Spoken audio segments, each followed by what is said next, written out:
오늘 말씀은 로마서 7장 1절부터 6절입니다. 로마서 7장 1절부터 6절입니다. 형제들아, 내가 법 아는 자들에게 말하노니 너희는 그 법이 사람이 살 동안만 그를 주관하는 줄 알지 못하느냐. 남편이 있는 여인이 그 남편 생전에는 법으로 그에게 매인 바 되나 만일 그 남편이 죽으면 남편의 법에서 벗어나느니라. 그러므로 만일 그 남편 생전에 다른 남자에게 가면 음녀라. 그러나 만일 남편이 죽으면 그 법에서 자유롭게 되나니 다른 남자에게 갈지라도 음녀가 되지 아니하느니라. 그러므로 내 형제들아, 너희도 그리스도의 몸으로 말미암아 율법에 대하여 죽임을 당하였으니 이는 다른 이 곧 죽은 자 가운데서 살아나신 이에게 가서 우리가 하나님을 위하여 열매를 맺게 하려 함이라. 우리가 육신에 있을 때에는 율법으로 말미암는 죄의 정욕이 우리 지체 중에 역사하여 우리로 사망을 위하여 열매를 맺게 하였더니 이제는 우리가 얽매였던 것에 대하여 죽었으므로 율법에서 벗어났으니 이러므로 우리가 영의 새로운 것으로 섬길 것이요 율법 조문의 묵은 것으로 아니할지니라. 아멘. 6장에서 죄에 대해 죽음과 하나님에 대하여 살아있음에 대해서 설명한 바울은 7장을 시작하면서 죄와 은혜의 관계로부터 죄와 법의 관계로 눈을 돌립니다. 특히 7장에서 바울이 중점적으로 설명하는 바는 율법과 죄의 관계입니다.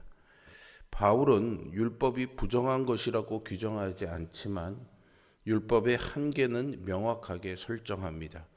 마치 남편과 사별한 아내에게는 더 이상 혼인법이 효력 없는 것과 같이 율법에 속했던 사람은 그리스도의 오심으로 인해 율법으로부터 자유를 얻었다라는 거죠.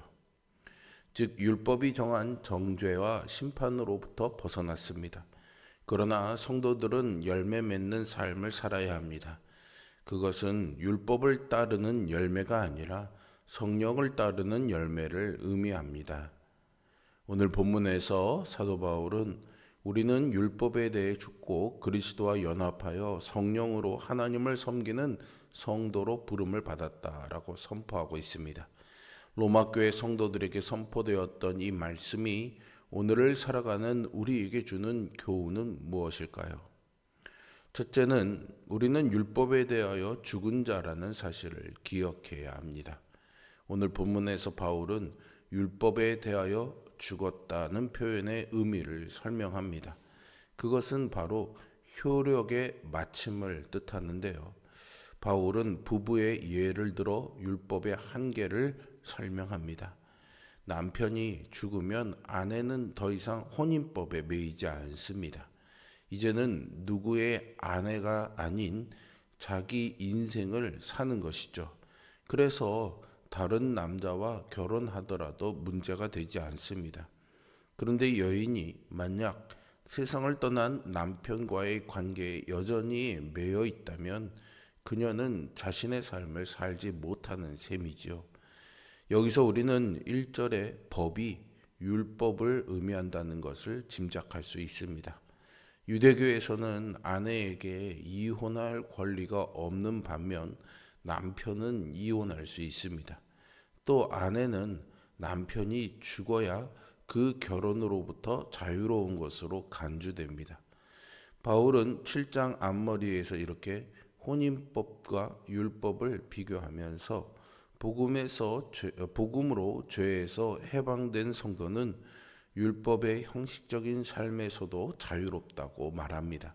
바울은 이로써 신자들이 그리스도와 새로운 관계를 맺고 있음을 보여주는데요. 율법의 지배가 끝났으며 이제 신자들은 그리스도와 결혼했습니다. 즉 율법의 지배를 받는 시대에는 율법에 의해 정죄받거나 의롭게 됩니다.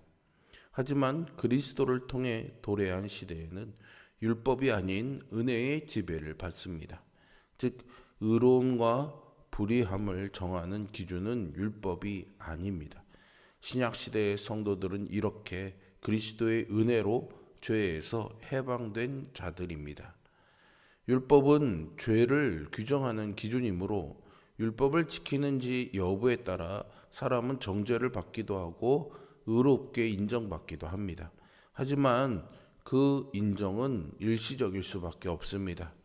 이렇듯 율법에는 명확한 한계가 있습니다. 그러나 이제 우리는 그리스도의 은혜로 죄에서 자유롭게 되었습니다. 그러니 우리는 율법이 상징하는 형식적인 신앙에서도 자유로워야 합니다. 누군가에게 보이기 위해서 속이는 형식적인 신앙에서 벗어나 그리스도 안에서 자유의 기쁨을 누리는 우리 모두가 될 수 있기를 축원합니다. 두 번째는 우리는 그리스도와 연합해 열매를 맺어야 합니다. 앞서 바울은 우리가 율법에 대해서 죽은 자로 형식에 얽매인 삶이 아닌 그리스도 안에서 자유의 기쁨을 누려야 한다고 교훈했습니다. 이어서 그는 로마에 있는 성도들을 향해서 4절에서 너희는 그리스도의 몸으로 말미암아 율법에 대하여 죽었다라고 선언합니다. 남편에게 살아있는 동안 아내는 남편에게 법으로 매어져 있습니다. 하지만 남편이 죽으면 남편과의 법적인 관계가 효력을 상실합니다. 따라서 다른 남자에게 가도 율법에 의해서 정죄받지 않습니다. 즉 남편이 죽은 상태는 율법의 효력이 아내에게 미치지 못하는 상태이지요. 바울은 이것을 율법에 대하여 죽은 상태라고 설명합니다. 그 새로운 상태는 새 생명력을 불어넣습니다. 그것이 바로 하나님을 향하여 살아있는 상태입니다. 그리고 나서 바울은 매우 흥미로운 주제와 표현으로 5절을 시작하는데요. 우리가 육신에 있을 때라는 표현입니다. 육신에 있는 상태에서는 죄의 정욕이 율법을 통해 우리 지체에 작동하여 결국 사망에 이른 열매를 맺게 된다는 것입니다. 그러면 육신에 있을 때라는 표현이 무엇을 의미하는 것일까요? 이것은 5장에서 바울이 설명한 아담과 그리스도를 대조한 내용과 연결지어 생각해 볼 수 있습니다. 즉 아담과 예수, 죄와 은혜의 대조가 7장에 와서는 율법과 성령의 대조로 연결됩니다. 따라서 육신에 있을 때라는 표현은 한계의 시대, 그러니까 새로운 시대가 도래하기 전 인간의 상태를 의미합니다. 그때에는 율법으로 말미암는 죄의 정욕이 일을 하고 있어서 사망에 이르는 열매를 맺게 했습니다. 죄의 지배 아래에서 사망이 왕노릇했죠. 하지만 이제 율법에 대해 죽은 성도는 자신의 죄를 대신해 찢기신 그리스도의 몸에 속한 존재입니다. 따라서 그리스도와 연합해 살아야 합니다. 그리고 신랑 되신 그리스도와 연합해 살아가는 성도는 그리스도의 성품을 닮은 열매를 맺어야 합니다. 이 열매는 성도의 삶으로 드러납니다. 그리스도를 닮아가는 성도에게서는 신랑 되신 그리스도의 사랑과 평안이 자연스레 전해집니다. 여러분, 우리가 더는 율법의 요구를 충족시킬 필요가 없습니다. 그러나 더 막중한 사명이 우리에게 있습니다. 그것은 바로 신랑 되신 그리스도를 닮은 선한 행실로 열매 맺는 삶을 살아야 하는 것입니다. 셋째로 우리는 성령으로 순종해 열매를 맺어야 합니다. 앞에서 우리는 열매의 율법에 대해서 죽고 그리스도와 연합한 성도로서 이 세상에서 그분의 성품을 닮은 열매를 맺어야 한다는 것을 보았습니다. 바울은 이러한 우리에게 율법에 묵은 것이 아닌 영의 새로운 것으로 섬기라고 권면합니다. 여기서 새로운 것과 묵은 것은 두 개의 상반된 언약을 가리킵니다. 율법으로 섬기는 것이 아니라 영으로 섬기라는 것이죠. 율법에서 벗어났다는 말의 의미는 율법을 지키지 않아도 된다는 의미가 아니라 율법의 저주와 굴레에서 벗어났다는 뜻입니다. 이것은 4절에서 율법에 대해 죽었다라는 표현과 비교해보면 이해할 수 있습니다. 율법에 대하여 죽고 그 굴레에서 벗어난 것은 육체에 있었을 때 적용되었던 율법의 기능과 한계에서 벗어난 것을 의미합니다. 이후에 나오는 8장 4절에서도 바울은 그 해답을 이렇게 제시하죠. 육신을 따르지 않고 그 영을 따라 행하는 우리에게 율법의 요구가 이루어지게 하려 하심이다 라고 말이죠. 육체에 있을 때에는 율법을 이룰 수 없고 죄의 정욕이 사망의 열매를 맺게 하지만 영으로 있을 때에는 온전함으로 하나님을 섬길 수 있다는 것입니다.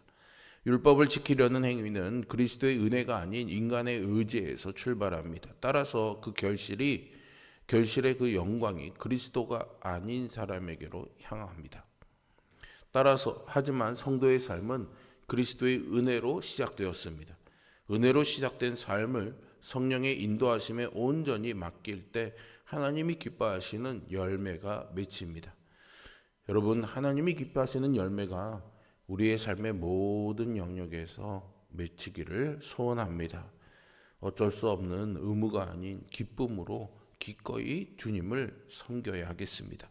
주님을 사랑하여 행하는 순종의 열매를 통해 잃어버린 영혼을 주님께로 인도하는 삶을 사시기를 바랍니다. 우리는 그리스도 안에서 율법에 대해 해방된 성도입니다.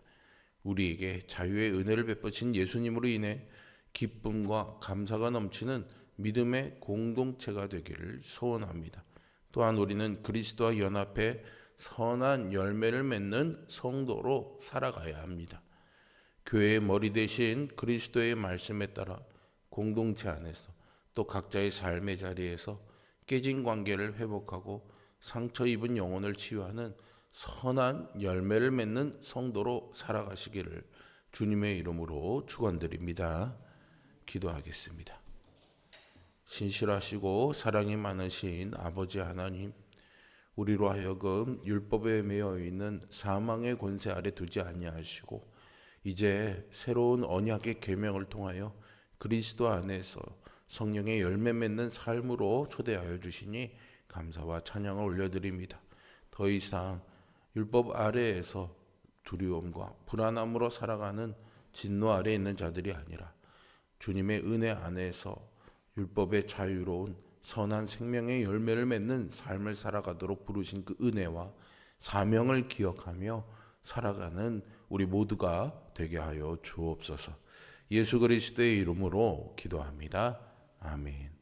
하늘에 계신